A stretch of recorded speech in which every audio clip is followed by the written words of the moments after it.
Hola inversionistas, pues bien, en esta ocasión vamos a analizar a la empresa Gruma. Para aquellos que vivan en México, más o menos ya sabrán de qué va esta empresa, y para aquellos que sean de otro país, esta es una empresa mexicana que se dedica principalmente a la producción y comercialización de harina de maíz, materias primas para la producción de tortillas y otros productos a base también de maíz. Es una empresa bastante conocida aquí en México y muy seguramente no la habrán escuchado como tal en otros países, o tal vez sí, pero lo más seguro es que hayan escuchado el nombre de alguna de sus marcas o de alguna de sus subsidiarias. Por cierto, como estarán notando, estoy utilizando ahora la página de MarketWatch porque la página de wsj.com todavía no me muestra información financiera. Así que por lo pronto vamos a estar utilizando esta página. Vamos a seguir el mismo procedimiento que seguíamos con wsj.com, solamente que a lo mejor aquí algunos parámetros no los vamos a ver de manera tan directa. Pero al final de cuentas, digo, la información básica que nosotros utilizamos para estos Análisis Express pues va a ser la misma. Vamos a empezar con el PE ratio, el famoso PER, que actualmente está en un nivel de 19.53. Digo, la verdad, la empresa a 19.53 no está tan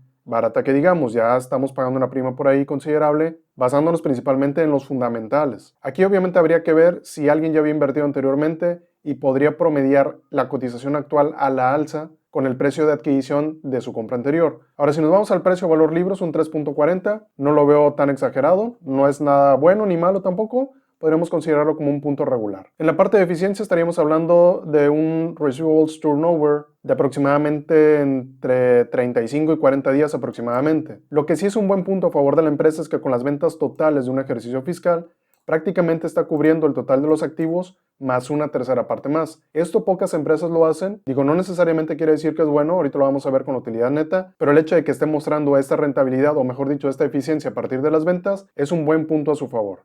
Ahora, la parte de liquidez, no tengo nada que decir, salvo por el tema del cash ratio. Digo, no es un parámetro que esté tan mal, pero sí sería lo ideal como que estuviera cuando menos en un 0.5. Pero si consideramos la estructura de capital, el nivel de deuda, apalancamiento y demás, digo, no tiene absolutamente ningún problema de liquidez la empresa. Ahora, si nos vamos a precisamente la estructura de capital, a ver la deuda al capital contable, vemos un 106. Aquí sí hay una buena área de oportunidad con la empresa, o mejor dicho, para la empresa, porque de 5 años a la fecha aproximadamente ha pasado de un 65 a un 106 que estamos viendo en este momento. La verdad, no está mal, está todavía como que en un nivel intermedio, por así decirlo, e incluso todavía tiene un poquito de margen como para seguir, pues de cierta forma, capitalizándose a través de deuda. No es lo ideal, obviamente, sin embargo sí tiene margen como para hacerlo un poco más, e incluso nos daría un par de años para ver si en algún momento determinado puede hacer un pago anticipado de esa deuda para reducir precisamente este nivel que tiene aquí, o si puede ofrecer un poco más de valor a los accionistas a través del capital contable, que en este caso lo vemos aquí como un equity, para que este margen también se vaya reduciendo sin necesidad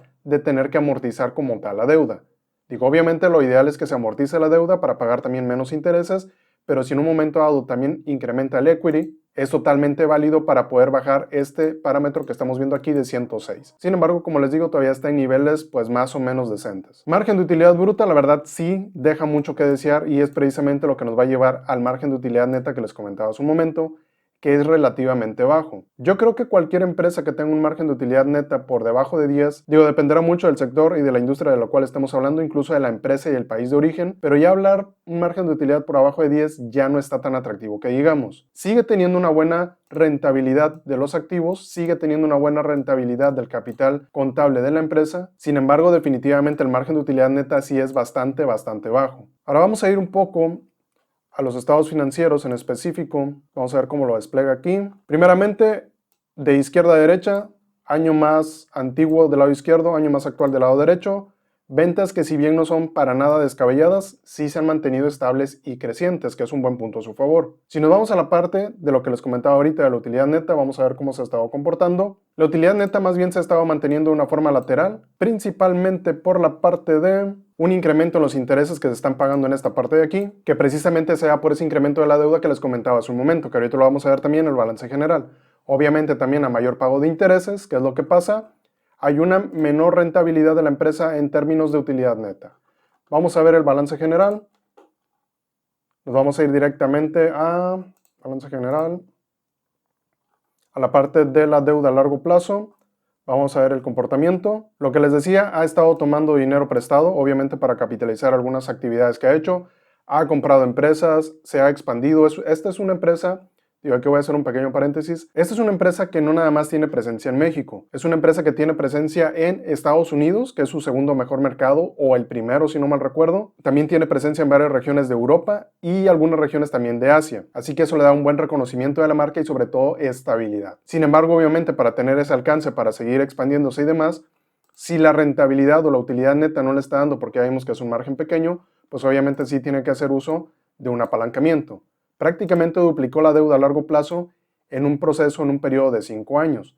Sin embargo, también nosotros debemos de considerar que no nada más ha estado incrementando esa parte, sino que también ha estado incrementando el capital disponible para los accionistas. Es lo que les comentaba hace un momento también. Si se incrementa esta parte de aquí, del equity o del capital contable disponible para los accionistas, aún así esté tomando deuda, no se ve tan, digámoslo de alguna forma coloquial, disparatado ese valor de la estructura de capital, porque obviamente lo está compensando de una u otra forma, en este caso con el valor del capital contable. Obviamente no es lo ideal de que la empresa esté tomando y tomando dinero a cada rato, porque también ya vimos que el pago de más intereses pues también le está afectando en el tema de la utilidad neta. Sin embargo, al no tener un problema como tal en la estructura financiera y tampoco no tener problemas tampoco de la parte de la liquidez y tener una solvencia bastante aceptable, creo que sí se podría permitir esto, pero obviamente no es como que se lo pueda permitir durante unas cuantas décadas. O sea, debe de llegar un momento en el cual deje de depender tanto del apalancamiento a través de deuda para poder seguir creciendo, porque si no, el crecimiento se va a hacer muy poco orgánico. Vamos a ver también así rápidamente el estado de flujo de efectivo para ver qué nos muestra por aquí de información relevante. Flujo de efectivo proveniente de operaciones en todos los años ha sido positivo, no hay ningún problema, ha sido mayor en el año 2016 y 2020, habría que ver cómo se presentó, cómo se está comportando, o mejor dicho, cómo se comportó durante el año 2021 con todo este tema que estamos viviendo. Sin embargo, al ser un mercado, o mejor dicho, un sector de consumo defensivo, digo, no hay mayor inconveniente por toda esta situación de salud internacional. Así que eso es un factor como que no le está afectando mucho. Ahora, hablando de factores y antes de continuar, sí debemos de considerar que esta empresa tiene algunos factores relativamente riesgosos en su contra que todavía no se han presentado, pero que se podrían presentar en algún momento.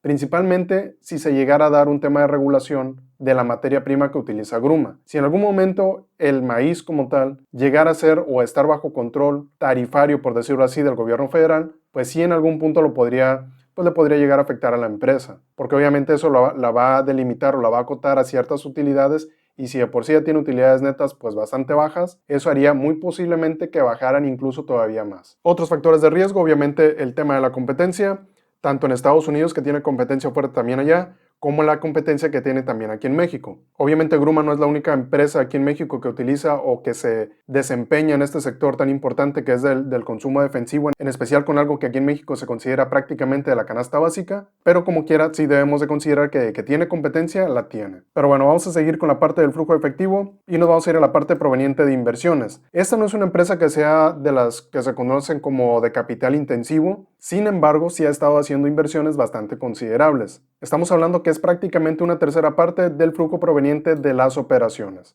Ahora, si nos vamos a la parte de algo que a muchas personas les interesa, el tema del dividendo. El tema del dividendo se ha mantenido estable en la distribución y además también se ha mantenido creciente. Ese es un punto importante, sobre todo para aquellas personas que se van más con el tema del dividendo. Pero desde mi punto de vista, yo preferiría al menos que en lugar de repartirme ese dividendo de forma económica cada trimestre que lo reparte, yo preferiría que hiciera mejor lo que ha venido haciendo desde 2018 a 2020. Muy seguramente también lo haya hecho durante 2021, pero habrá que revisar si fue así o si no, porque la verdad tampoco no es como que a la pase pegado a los reportes de esta empresa. Si a mí me dieran a elegir, como siempre lo he dicho, entre el dividendo y entre una recompra de acciones, que es lo que vemos aquí, una recompra de acciones bastante considerable, por cierto, yo preferiría que mejor hiciera la recompra de acciones. Yo sé muy bien que algunas personas no concuerdan con esto, sobre todo porque el tema del dividendo es lo único que se recibe al invertir en bolsa, digámoslo así, independientemente de una posible plusvalía que se convirtiera en una ganancia. Pero por tema fiscal y sobre todo para beneficio de nosotros como accionistas, yo considero que lo ideal siempre sería mejor, en lugar de repartir un dividendo que obviamente va a estar grabado, mejor que se recompraran acciones, porque eso nos va a dar mayor peso dentro de la empresa. Ahora bien,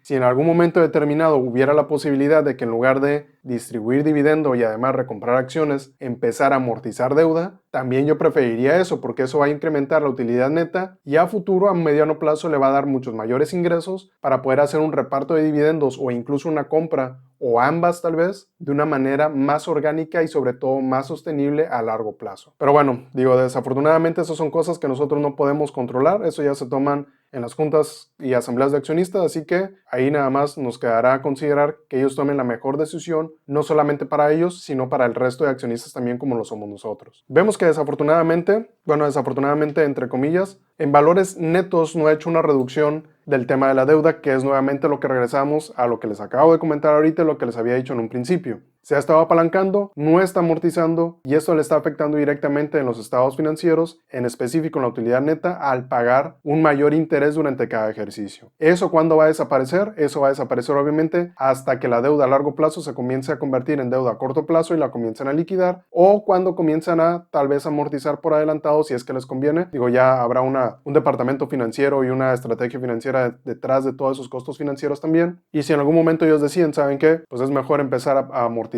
deuda en lugar de estar pagando intereses, pues muy seguramente lo harán. Es una empresa muy juiciosa respecto a ese punto. Digo, no es una empresa que vaya a dar brincos extraordinarios de 1000% en un año, obviamente no. Es una empresa bastante estable, lleva muchísimo tiempo en el mercado, en el sector y aquí en México también, y continuamente sigue de cierta forma no nada más expandiéndose a nuevos territorios, sino también innovando en los productos que ofrece. Obviamente hasta donde le alcanza, porque tampoco no es una empresa tecnológica, pero en lo que puede mejorar, sobre todo para beneficio del consumidor, al menos aquí en México, sí lo está haciendo. Como les digo, no es una empresa tecnológica que les vaya a dar un rendimiento muy grande. En este momento sí se estaría pagando una prima si se quiere invertir en ella. Si ustedes ya habían invertido, solamente valoren si realmente conviene que vayan a promediar ese precio que ustedes tienen a la alza por la cotización actual, o si simple y sencillamente no les conviene. Ahora, si va a ser como que su primera inversión en esta empresa o su primera incursión, que apenas vayan a abrir la posición, solamente consideren eso, sí estarían pagando una prima relativamente alta, sobre todo por el tipo de compañía y sobre todo también por el rendimiento que está ofreciendo en utilidad neta, pero tampoco no es una prima que se esté pagando de manera tan exagerada, al menos no hasta el momento con ese PER que acabamos de ver. Habrá que ver nuevamente también qué pasa ya cuando metamos los reportes de 2021 para ver cómo es que ese parámetro también comienza pues a variar en función de los resultados obtenidos durante el ejercicio pasado. Sin embargo, yo creo que incluso tal vez podría bajar un poco ese PER, tal vez un rango entre el 19 que acabamos de ver ahorita y como tope mínimo tal vez un 18 o algo así. Digo, tampoco no es como que vaya a bajar tan abruptamente, pero ya estaríamos hablando como de una reducción de ese PER como de un 5% aproximadamente. Gruma yo siempre lo considero como una empresa, de hecho de aquí de México es una empresa de las cuales considero siempre para invertir, ya saben, Grupo México, Bachoco, posiblemente Megacable ahora que lo ha estado dando un poco de seguimiento. Gruma es una de ellas obviamente, solamente sí, recalcar esa parte, no es una empresa que vaya a dar brincos de la noche a la mañana. Lo hizo en su momento, hace muchos años, pero eso fue por condiciones muy puntuales de esa época en específico. Pues bien, espero esta información les sirva a ustedes para que ustedes tomen la mejor decisión, porque obviamente esto es únicamente un análisis muy express y tampoco nos representa como que una instrucción o una recomendación directa de compra. Ya saben, cualquier duda la pueden dejar aquí abajo en los comentarios y no se vayan sin antes dar like, compartir, suscribirse y activar la campanita para que no se pierdan ninguno de los videos que subo al canal. Eso es todo por ahora. Gracias por ver. Hasta luego.